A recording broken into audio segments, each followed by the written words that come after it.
আচ্ছা ঠিক আছে, আমি দাঁড়া থানার বড়বাবুর সাথে আমি কথা বলে নিচ্ছি। বড়বাবু কথা শুনবে? মনে হয় না তো শুনবে। কি? থানার বড়বাবু হয়ে আমার কথা শুনবে না?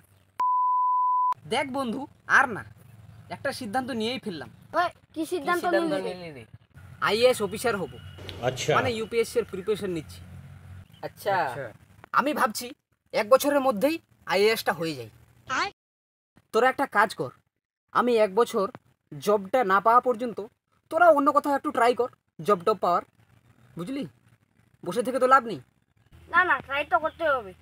এই, তোরা কি বলছিস রে? হ্যাঁ ট্রাই করতেই হবে। এবার 1 বছর পর যখন আমি আইএএস হব, তখন তো তোরা যেটা জব ইচ্ছা, মানে তোদের যেটা পছন্দ, যেটা জব, সেই জবটাই তোরা পাবি। তার আগে আগে বাকি এগুলো চুলটুবুলু যেগুলো জব করার তোদের ইচ্ছা, এগুলো তোরা কর। আমি আইপিএস হয়ে গেলে তো তোদের ইচ্ছা মতো আমি তোদেরকে জব দেবো, কারণ তোরা আমার ছোটোবেলাকার বন্ধু। তো আরেকটা জিনিস বলে রাখি, দেখ 1 বছর পর তো আমি আইএএস হয়ে যাচ্ছি, তো কথাটা হচ্ছে যখন আমি আইএএস হয়ে যাব, তোরা কিন্তু আমার ছোটোবেলাকার বন্ধু। কখনো এটা মানে দ্বিধাবোধ করবি না যে হ্যাঁ ও আইএএস হয়ে গেছে, তোর সাথে ঠিকঠাক কথা বলা যাবে না, রেগে যাবে, বা ফোন করে বলা যাবে না, ভালো মন্দ জিজ্ঞাসা করা যাবে না, যে কোনো বা আর কিছু, তোরা আমার অফিসের এদিকে আসলে আমার সাথে দেখা করছিস না, এরকম কিন্তু ব্যাপারটা যেন না হয়, কারণ আমরা ছোটোবেলাকার বন্ধু। আর কথা হচ্ছে যে কোনো কেস, আমি তো আইএএস তো 1 বছর পর, তো যে কোনো কেস, যেরকম ছাগল, মুরগি, হাঁস, ডিম, যা কিছু চুরি করার কেস, আমাকে তোরা ফোন করে বলবি।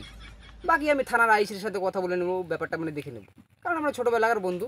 এগুলো যদি আমি তোদেরকে ফ্যাসিলিটি না দিই, তাহলে কী করার জন্য আমি এরকম একটা বন্ধুত্ব সংগঠন সৃষ্টি করলাম, বা কী জন্য তোরা বেনিফিট যদি না পাস, তাহলে কীরকম বন্ধু? ব্যাপারটা একটা খারাপ দেখাচ্ছে। হ্যাঁ, এরকম একটা ম্যাটার পড়লে তো আমি তো তোমাকে জানাবো। আমার বন্ধু একটা আইএস, ওকে না জানালে আবার কি করে হয়? কি রে, ঠিক বলছি কি না? হ্যাঁ ঠিক ঠিক ঠিক। তো ওটার জন্য বলছি, তোরা কোনো দ্বিধাবোধ করবি না যে হ্যাঁ আইএস হয়ে গেছে তো ফোন করা যাবে না বা আর কিছু না, এরকম কিছু ব্যাপার না। হ্যালো। হ্যাঁ কে? হ্যাঁ হ্যাঁ, আমি আকাশ বলছি। ও হ্যাঁ, এই কেমন আছিস রে? ভালো নাই রে। এই কী ব্যাপার, এতদিন পর ফোন? মানে একটা কথা আছে না, বিড়াল ঠেলায় না পড়লে গাছে ওঠে না, ব্যাপারটা ঠিক এরকমই। কোনো কেসটেসের ব্যাপার না তো? হ্যাঁ রে, ঠিক বুঝে গেছিস, একটা কেসেই ফেসে গেছি।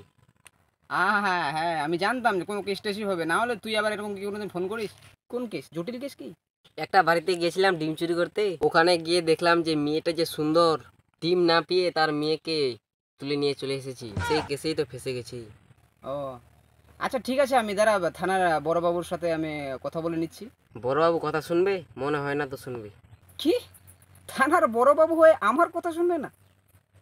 হ্যাঁ, একটা সিভিল পুলিশের